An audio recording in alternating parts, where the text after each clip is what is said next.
To my YouTube listeners, if you haven't subscribed to the channel yet, please subscribe. It'll make a big difference for the Chassidic Story Project. This is the Chassidic Story Project with Barak Hullman, podcasting from Jerusalem, Israel. This podcast is sponsored by listeners just like you. To become a supporter of this podcast, please go to HasidicStory.com. HASIDIC story.com. You'll never know. You'll never know. You'll never know. You'll never know. In the town of Lepnik, there lived a Jew whose name was Yankele.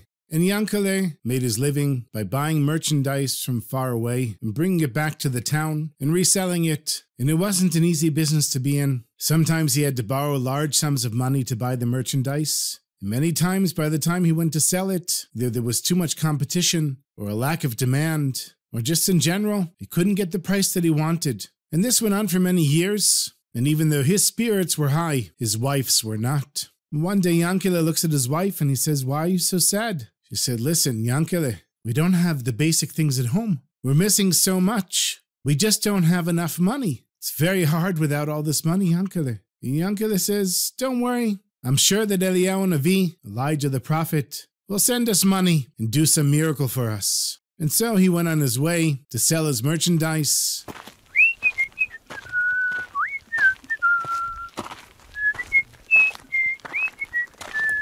And on the way out of town, he sees the mail coach. And you know, those days the roads were made of mud, and there were roots in the road, and the coach was wobbling back and forth. And two envelopes fell out of the back of the coach.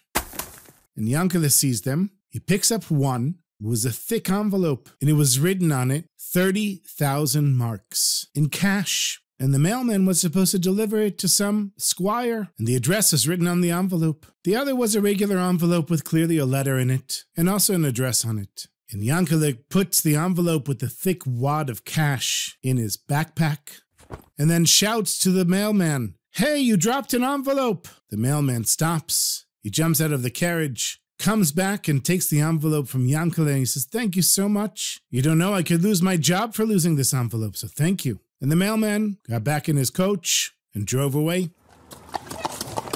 And so Yankele, realizing that the miracle he had been waiting for just happened to him, went back home. His wife is shocked to see him because he was supposed to be away for many weeks, maybe even months. And she said, "My husband, what are you doing back so soon?" He said, "I told you that Elijah the prophet could bless us. And here, look at what happened. The mailman dropped 30,000 marks at my feet." He opens the envelope and shows her all the cash. His wife looks at the money and looks at her husband and say, "Did I really marry you? I married a thief?" He said, "What do you mean? I'm not a thief. This is a gift from God. It landed at my feet." She said, "Yeah, it landed at your feet, but it's not for you. It has someone's name and address on it, and you needed to return that to the mailman. You stole the money." Yankele said to his wife, "Listen, first of all, he's a goy. He's not one of us. What do I care? The goyim steal money from Jews all the time. So now a Jew gets to take some money from a goy. Is that such a bad thing? And second, that squire is so rich. What's 30,000 marks to him?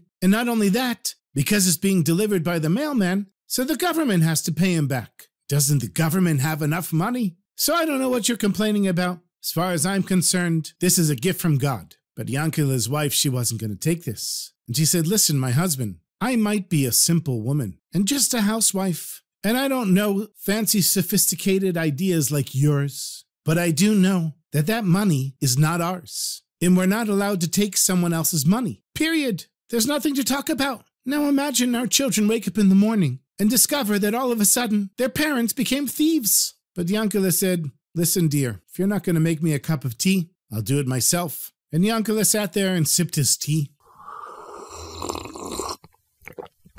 His wife comes over to him and he says, "Listen, do you really think the government's going to let 30,000 marks just disappear? The police will come here. The mailman knows you returned a letter to him. Maybe he'll think you found the other one as well." That convinced Yankele. He jumped up out of his chair, moved the wardrobe, tore up the floorboards, and put the envelope underneath, put the plank of wood over the floor again, and pushed the wardrobe safely back in place. And then he went back and continued drinking his tea. And a few hours later, there was a policeman and the mailman at their door. And they say to Yankele, listen, you returned one envelope. Did you happen to see another one with 30,000 marks in it? And Yankele said, no, don't know what you're talking about. Yankele's wife sat there quietly, looking very disappointed at her husband, but the policeman didn't care. He said, would you two mind if I searched your house? And Yankele says, please be my guest. And after searching everywhere, the policeman could not find the money. He looks at the mailman, he says, you're sure this is the guy that found the envelope? And the mailman said, yeah, you know what? He's really an honest man. I mean, he found one envelope and gave it back to me right away. Maybe I lost the other one someplace else. Why do you think it's him? And the policeman looks at the mailman and looks at Yankele and says, I get it. You two are in cahoots. Now you're putting a good word in for Yankele here. It's obvious that this is an inside job. And now I'm going to have to arrest the two of you and put you in jail. And so just like that, Yankele and the mailman were thrown into jail. Word spread throughout the town that Yankele, the honest, innocent, gentle merchant, was thrown into jail. And everyone knows that this is just a vicious libel against the Jews. He didn't steal anything. He never stole anything in his life. And every day people brought food and drinks to Yankele's wife and children. And they would say, we're so sorry that the police took your husband away for no reason whatsoever. In the meantime, the government put posters all around town.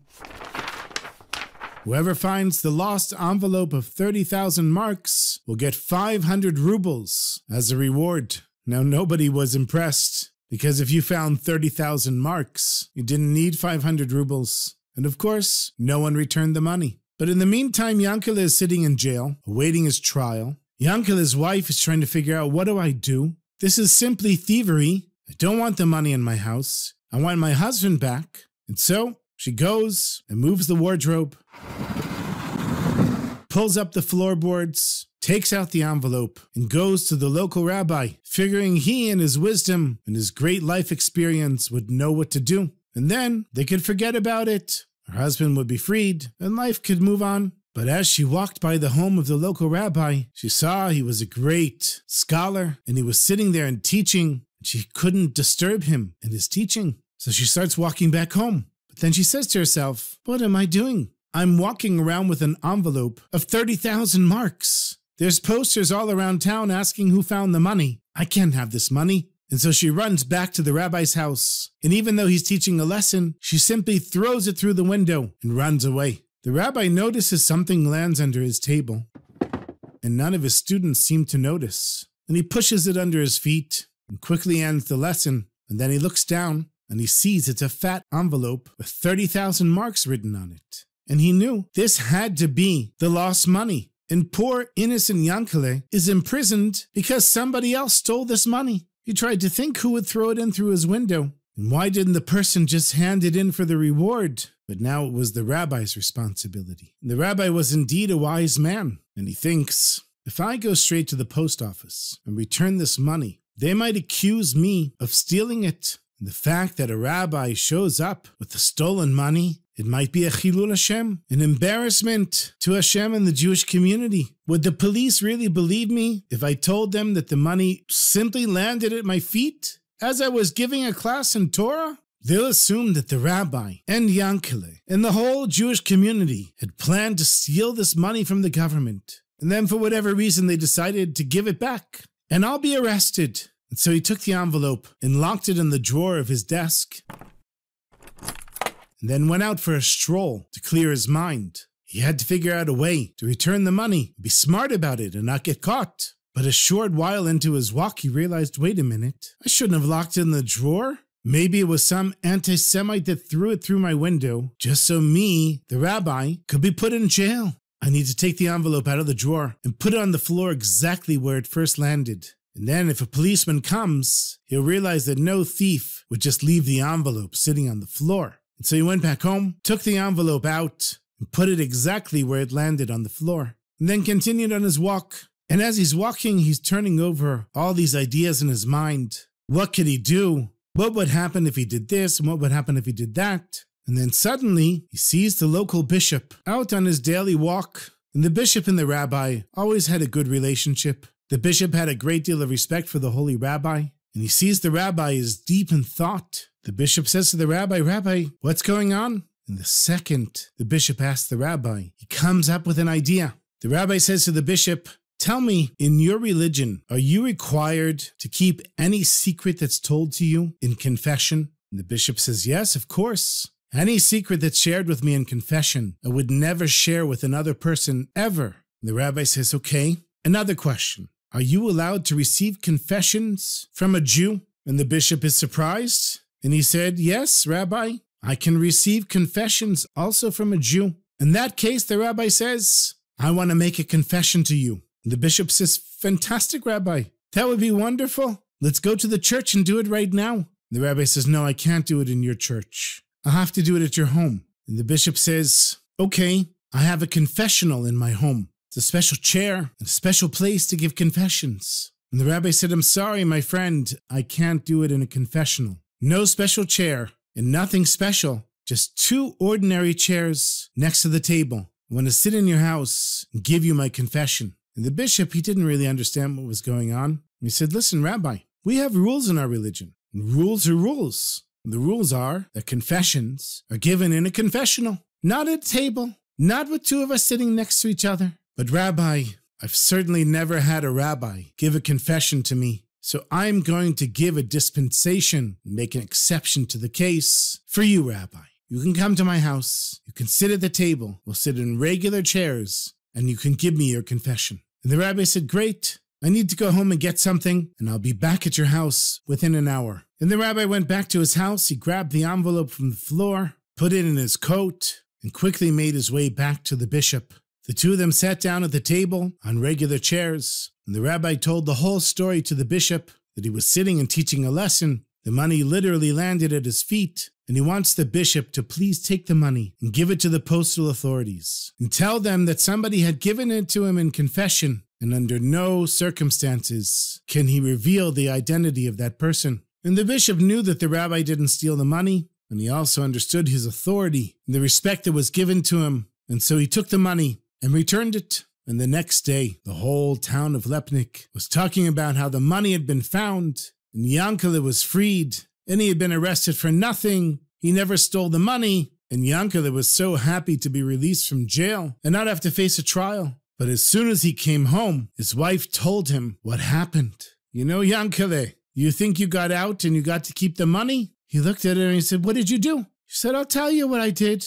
I'm not a thief like you. I went and took the money out of the hiding place, and I gave it to the rabbi. The rabbi returned it to the postal authorities. Because of that, you were freed from jail. You better go to the rabbi and thank him for saving your life." And so Yankele was first excited, thinking that he got to keep the 30,000 marks. Realizing that he wasn't ever going to see that money, he went to thank the rabbi for what he had done. And as soon as he walked into the rabbi's room, the rabbi said the blessing, Matir Asurim, "Blessed is Hashem who frees the captive." And he told Yankele, "I'm so sorry that you innocently sat in jail for no reason. You are a righteous man, and this was a true injustice that should never have been done to you." And Yankele said, "Rabbi, no, you don't understand. I'm not righteous, and I'm not innocent. I stole the money." The rabbi said, "What?" He said, "Well, I didn't really steal the money. It landed at my feet as I was walking on the road, but I figured it was a gift from God. So I took it and hid it in my house. And then I was arrested,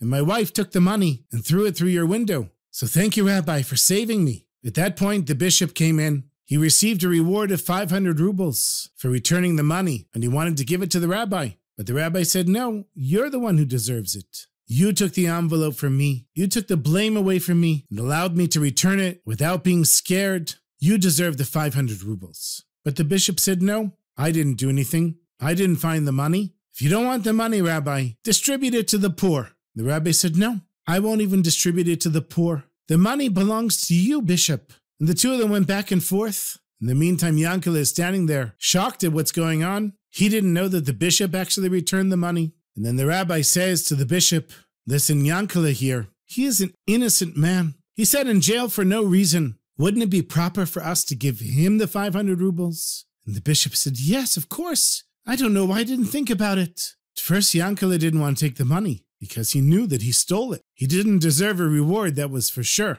But the rabbi insisted, and the bishop gave him the 500 rubles. And when the bishop left, the rabbi looked at Yankele and he said, listen, Yankele, you had faith in Hashem. You really believed that Hashem gave you a gift of 30,000 marks. But I think you also knew that it wasn't yours to keep. And that was your problem, Yankele. The faith you had, but not enough faith to realize that if Hashem is going to give you 30,000 marks, He's going to give it to you, and you don't need to steal it from someone else. And Yankele looks at the rabbi and he says, Rabbi, you know, my wife and I, we've struggled for so long. I don't know what to do. I'm tired of traveling around. I'm tired of being poor. I want to support my family with kavod, with honor and respect. I want to have clothes and food and a roof that doesn't leak. Rabbi, please, you have to help me. The rabbi puts his hand on the 500 rubles and he says, this is for you, Yankele, to open a general store. And you make sure that everything in there is kosher.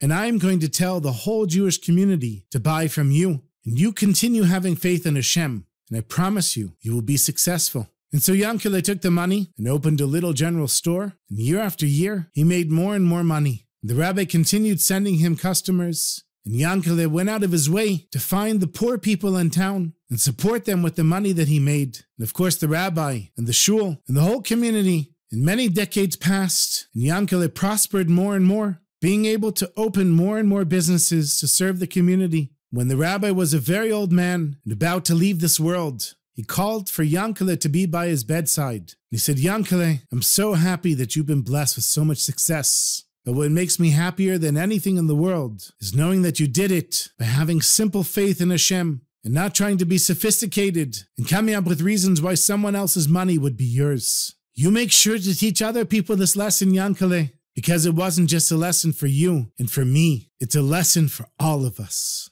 With that, the rabbi said Shema and left this world. With that, the rabbi left us this story to remind us that even though we don't always know it and see it, Hashem is always running the world.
Thank you so much for listening, my sweetest friends. You know, whenever I tell a long story like this one, I just tell one. But next week, there'll be more stories. So thank you for listening. And thank you for sharing. Thank you to all the contributors. I'm truly grateful for your contributions. And until next week, l'chaim, my sweetest friends. Sei gesund.